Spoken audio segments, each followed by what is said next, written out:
हाँ बच्चे, इधर देखिए, आज 9वीं कक्षा के बारे में पाठ करती हूँ। आप फर्स्ट सिलेबस देखना, कौन कौन से पाठ है तुम्हारा।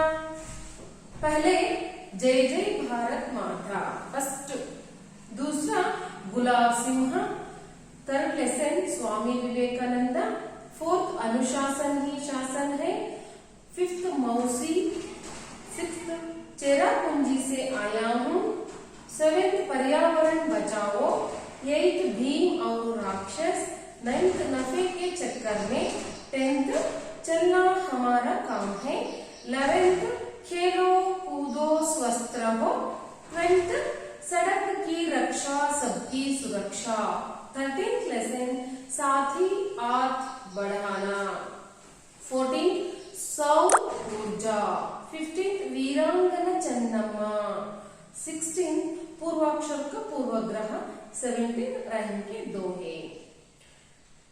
ठीक है, आज पहले थर्ड लेसन करती हूँ, बाद में फर्स्ट एंड सेकेंड लेसन करती हूँ। ठीक है, नाउ थर्ड लेसन स्वामी विवेकानंदा, इनके जीवनी के बारे में है, जीवनी की कथा। स्वामी विवेकानंद जी एक सेंट सन्यासी।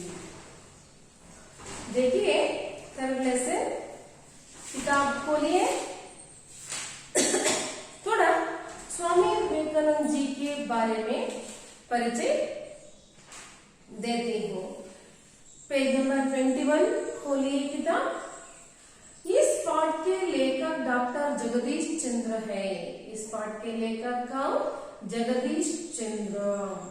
इन्होंने भारत के किशोर बालक बालिकाओं के समक्ष आदर्श प्रस्तुत करने के लिए अनेक महापुरुषों की जीवनियां लिखी हैं। तोड़ देती हैं इनकी जीवन। छोड़िए, पहले स्वामी विवेकानंद लेसन नोट पड़े। डॉक्टर हरिश्चंद्र जगदीश चंद्र, हरिश्चंद्र नाटक जगदीश चंद्र। लेखक आशय, भारत देश में जन्मे अनेक महान व्यक्तियों ने भारत की कीर्ति विदेशों में फैलाई।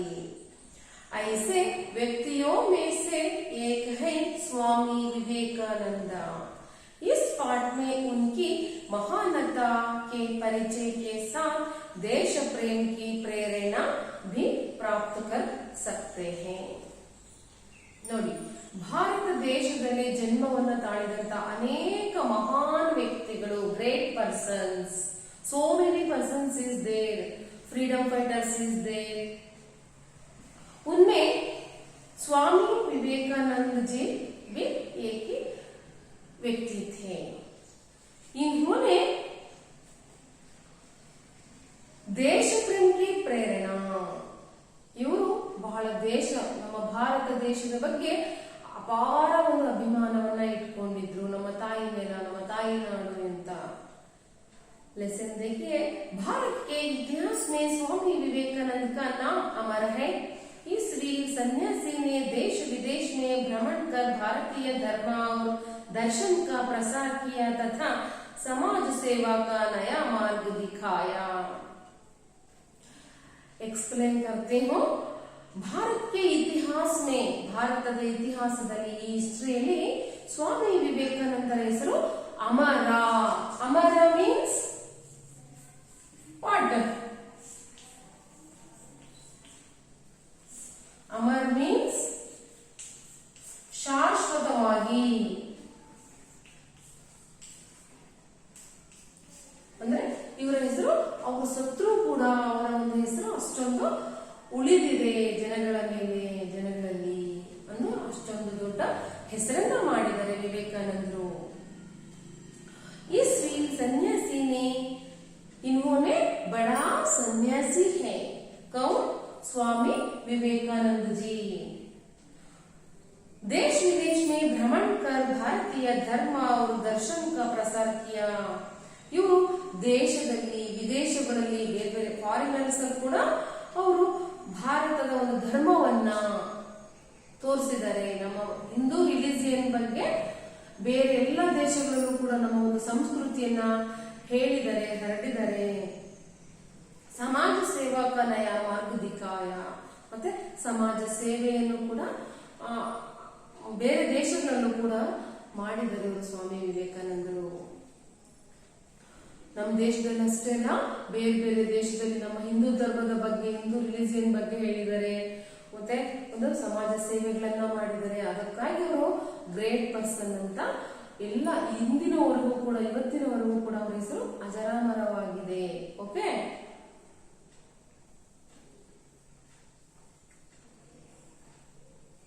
नेक्स्ट स्वामी विवेकानंद का जन्म 12 जनवरी 1853 को कलकत्ते के एक कायस्थ घराने में हुआ था। उनके बचपन का नाम नरेंद्र देवा था। उनके पिता श्री विश्वनाथ दत्ता एक प्रतिष्ठित वकील थे। उनके माता श्रीमती भुवनेश्वरी देवी धर्मपरायण महिला थी। ಇಲ್ಲಿ ಸ್ವಾಮಿ ವಿವೇಕಾನಂದರು 12 ಜನವರಿ 1863 को ಅಂದ್ರೆ 12 ಜನವರಿ 1863 ಕಲ್ಕತ್ತೆಯಲ್ಲಿ, ಕಲ್ಕತ್ತಾ ಗೊತ್ತಲ್ಲ, ಅಲ್ಲಿ ಒಂದು ಕಾಯಸ್ಥ ಘರಾನೆ ಅಂದ್ರೆ ಸಂಪ್ರದಾಯಸ್ಥ ಒಂದು ಮನೆತನದಲ್ಲಿ ಇವರು ಹುಟ್ಟಿದ್ರು ಸ್ವಾಮಿ ವಿವೇಕಾನಂದರು. ಉನ್ಕೆ ಬಚಪನ್ ಕಾ ನಾಮ್ ನರೇಂದ್ರ ದೇವ ಅಥವಾ ನರೇಂದ್ರ ದತ್ತ ಅಂತಲೂ ಇದೆ. ಸ್ವಾಮಿ ವಿವೇಕಾನಂದರ ಬಚಪನ್ ಕೆ ನಾಮ್ ಕ್ಯಾ ನರೇಂದ್ರ ದತ್ತ ಅಥವಾ ದೇವ, ನರೇಂದ್ರ ದೇವ. उनके पिता का नाम श्री विश्वनाथ दत्ता, पिता का नाम विश्वनाथ दत्ता. इन्होंने बड़े वकील थे. कहाँ? कलकत्ते में. इनकी माता श्रीमती भुवनेश्वरी देवी और ताई ಹೆಸರು ಭುವನೇಶ್ವರಿ ದೇವಿ, ತಂದೆ ಹೆಸರು ವಿಶ್ವನಾಥ್ ದತ್ತ.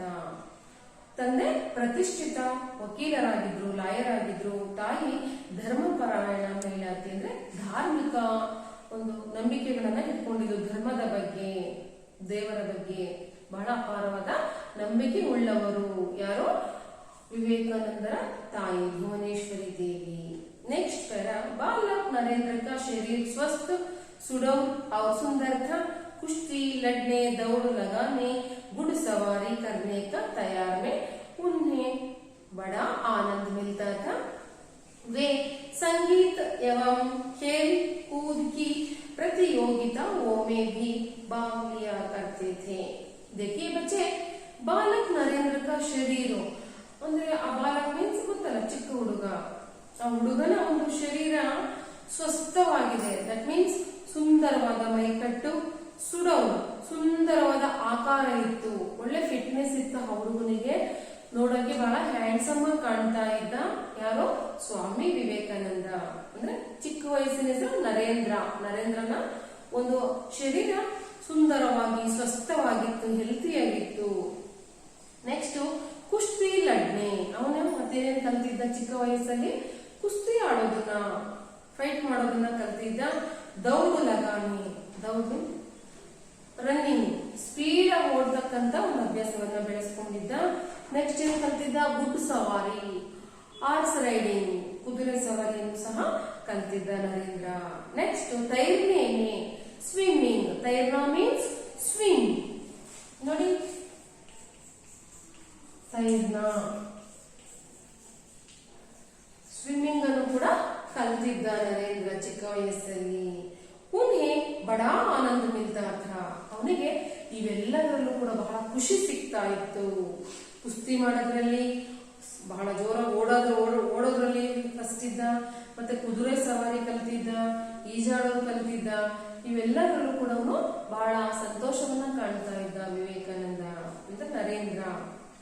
वे संगीत एवं खेल कूद की प्रतियोगिताओं में भी भाग लिया करते थे. ಅವರು ಸಂಗೀತದಲ್ಲೂ ಸಹ ಇಂಟ್ರೆಸ್ಟ್ ಇತ್ತು. ಹಾಡು ಗೊತ್ತಲ್ವಾ, ಮತ್ತೆ ಹಾಡು ಕೇಳೋದ್ರಲ್ಲಿ, ಹಾಡು ಆಡೋದ್ರಲ್ಲಿ ಅಥವಾ ಲಿಸನ್ ಕೇಳಿಸ್ಕೊಳ್ಳೋದ್ರಲ್ಲೂ ಕೂಡ ಇಂಟ್ರೆಸ್ಟ್ ಇತ್ತು. ನೆಕ್ಸ್ಟ್ ಖೇಲ್ ಕೂದು, ಆಟದಲ್ಲಿ ಆಡೋದು, ಕುಣಿಯೋದು, ಇವೆಲ್ಲ ಕೂಡ ಬಹಳ ಇಂಟ್ರೆಸ್ಟ್ ಇತ್ತು. ಅಂದ್ರೆ ಎಲ್ಲಾ ಇವುಗಳಲ್ಲೂ ಕೂಡ, ಎಲ್ಲ ಎಲ್ಲ ಸ್ಪೋರ್ಟ್ಸ್ ಅಲ್ಲೂ ಕೂಡ ಸ್ಪರ್ಧೆಯನ್ನ ಕಾಂಪಿಟೇಟ್ ಮಾಡ್ತಾ ಇದ್ದ ನರೇಂದ್ರ.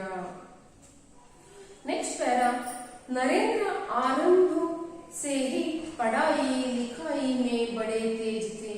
ನರೇಂದ್ರ ಆರಂಭ ಸೇ ಬಿಗಿನಿಂದ ಅವನೇನ್ ಮಾಡ್ತಿದ್ದ, ಓದೋದ್ರಲ್ಲಿ, ಲಿಖಾಯಿ ಬರೆಯೋದ್ರಲ್ಲಿ, ಪಢಾಯಿ ಮೀನ್ಸ್ ರೀಡಿಂಗ್, ಲಿಖಾಯಿ ಮೀನ್ಸ್ ರೈಟಿಂಗ್, ಓದೋದು ಬರೆಯೋದ್ರಲ್ಲೂ ಕೂಡ ಪ್ರಥಮ ಶ್ರೇಣಿ ಉತ್ತೀರ್ಣುಗೆ.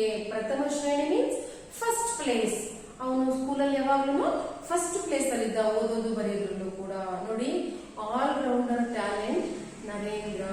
ಒಂದೇ ಟ್ಯಾಲೆಂಟ್ ಇರಲಿಲ್ಲ ಅವನಿಗೆ, ಓದೋದ್ರಲ್ಲಿ, ಬರೆಯೋದ್ರಲ್ಲಿ, ಹಾಡು ಹೇಳೋದ್ರಲ್ಲಿ ಅಥವಾ ಹಾಡು ಕೇಳಿಸ್ಕೊಳ್ಳೋದ್ರಲ್ಲಿ, ಆಡೋದು ಕ್ರೀಡೆಗಳಲ್ಲಿ, ಸ್ಪೋರ್ಟ್ಸ್ ಅಲ್ಲೆಲ್ಲ ಕಾಂಪೀಟ್ ಮಾಡ್ತಿದ್ದ. ನೆಕ್ಸ್ಟ್ ಫೈಟ್, ಕುಸ್ತಿ ಮಾಡ್ತಾ ಇದ್ದ, ಸ್ವಿಮ್ ಮಾಡ್ತಿದ್ದ, ರನ್ನಿಂಗ್ ರೇಸ್ ಅಲ್ಲಿ ಇದ್ದ, ಕುದುರೆ ಸವಾರಿ, ಇವೆಲ್ಲ ಕೂಡ ಅವನ ಒಂದು ಹವ್ಯಾಸವಾಗಿತ್ತು ನರೇಂದ್ರನಲ್ಲಿ ಚಿಕ್ಕ ವಯಸ್ಸಿನಲ್ಲಿ. ಓಕೆ. बीए की परीक्षा पास करने के बाद उन्होंने कानून का अध्ययन प्रारंभ किया. नरेंद्र बीए पास करने के बाद, डिग्री पास ಆದ ತಕ್ಷಣ ಏನ್ ಮಾಡಿದ್ರು, ಕಾನೂನು का अध्ययन, ದಟ್ ಮೀನ್ಸ್ ಲಾ, LLB ಗೊತ್ತಲ್ಲ, ಕಾನೂನು ಶಾಸ್ತ್ರವನ್ನ ಓದಲಿಕ್ಕೆ ಹೋದ್ರು, ಕಾನೂನು ಅಧ್ಯಯನವನ್ನ ಮಾಡಲಿಕ್ಕೆ. इस बीच में उनके पिता का देहांत हो गया. ಅವನು LLB ಸೇರಿದ್ದ ಲಾಯರ್ ಇದು ಓದೋದಿಕ್ಕೆ, ಆಗ ಅವರ ತಂದೆ ಅಷ್ಟರೊಳಗಡೆ ದೇಹಾಂತ ಹೋಗಯ ಅಂತೆ. ತಂದೆ ಯಾರಿಗೆ, ವಿಶ್ವನಾಥ್ ದತ್ತ, ಕಲ್ಕತ್ತಾದಲ್ಲಿ ಫೇಮಸ್ ಆಗಿರ್ತಕ್ಕಂಥ ಲಾಯರ್ ಆಗಿದ್ರು ಅವರು. ಈ ನರೇಂದ್ರ LLB ಓದುವಾಗ ಅಷ್ಟರ ಮಧ್ಯದಲ್ಲಿ ಅವರ ತಂದೆ ತೀರೋದ್ರು, ವಿಶ್ವನಾಥ್ ದತ್ತರು. अध्ययन काल में उनकी रुचि व्याख्यान देने और विचारों के आदान प्रदान करने में थी.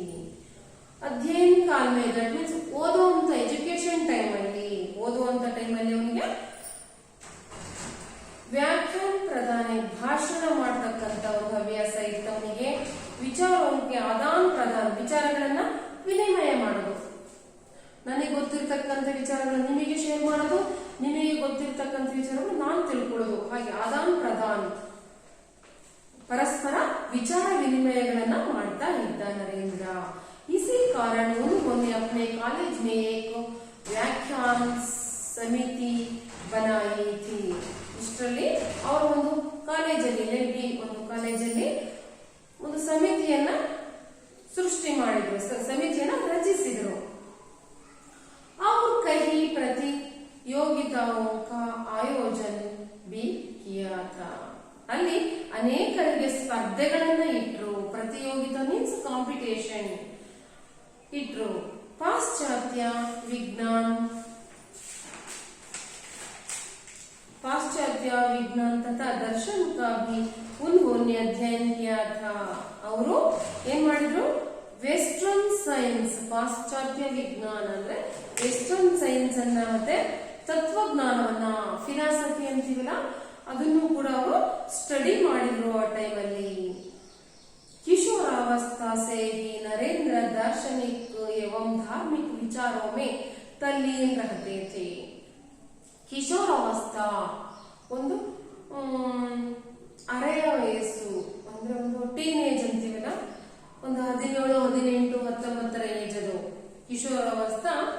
ಆಗ ಅವರು दार्शनिक एवं धार्मिक विचारों में तल्लीन रहते थे. ನರೇಂದ್ರ ಏನ್ ಮಾಡಿದ, ದಾರ್ಶನಿಕ ತತ್ವಜ್ಞಾನಗಳ ಬಗ್ಗೆ, ಒಂದು ಫಿಲಾಸಫಿ ಬಗ್ಗೆ, ಧರ್ಮಗಳ ಬಗ್ಗೆ ತಿಳ್ಕೊಳ್ಳಿಕ್ಕೆ ಬಹಳ ಆಸಕ್ತಿ ಇತ್ತು ಅವನಿಗೆ. एक दिन नरेंद्र रामकृष्ण परमहंस के पास पहुंचे. ಒಂದು ದಿನ ಅವನೇನ್ ಮಾಡ್ದ, ನರೇಂದ್ರ ಬಾಲಕ ನರೇಂದ್ರ ಯಾರ ಹತ್ರ ಹೋದ, ರಾಮಕೃಷ್ಣ ಪರಮಹಂಸರು ಅವ್ರ ಹತ್ರ ಹೋದ. ಶ್ರೀ ಶಾರದಾ ದೇವಿ ಅಂತ ಗೊತ್ತಲ್ಲ, ಅವರ ಗಂಡ ಅವರು ಶ್ರೀ ರಾಮಕೃಷ್ಣ ಪರಮಹಂಸ. और अपनी जिज्ञासा उन्हें कह सुनाई. ಅವ್ರಿಗೆ ಜಿಜ್ಞಾಸ, ಒಂದು ತಿಳಿದುಕೊಳ್ಳತಕ್ಕಂಥ ಕುತೂಹಲ, ಇಂಟ್ರೆಸ್ಟ್. ಅವನಿಗೆ ಒಂದು ದಾರ್ಶನಿಕ ಬಗ್ಗೆ, ತತ್ವಜ್ಞಾನಗಳ ಬಗ್ಗೆ, ಒಂದು ಫಿಲಾಸಫಿಗಳ ಬಗ್ಗೆ ತಿಳ್ಕೊಳ್ಬೇಕಂತ ಒಂದು ಇಂಟ್ರೆಸ್ಟ್ ಇತ್ತು ನರೇಂದ್ರನಿಗೆ. ಆಗ ರಾಮಕೃಷ್ಣರ ಬಳಿ, ರಾಮ रामकृष्ण परमहंसर बड़े होदा। रामकृष्ण परमहंस ने नरेंद्र को अपना शिष्य स्वीकार किया। ರಾಮಕೃಷ್ಣ ಪರಮಹಂಸರು ಈ ನರೇಂದ್ರನನ್ನ ತನ್ನ ಶಿಷ್ಯನಾಗಿ ತನ್ನ ಸ್ಟೂಡೆಂಟ್ ಆಗಿ ಇಟ್ಕೊಂಡ್ರು ಅವ್ರ ಹತ್ರ.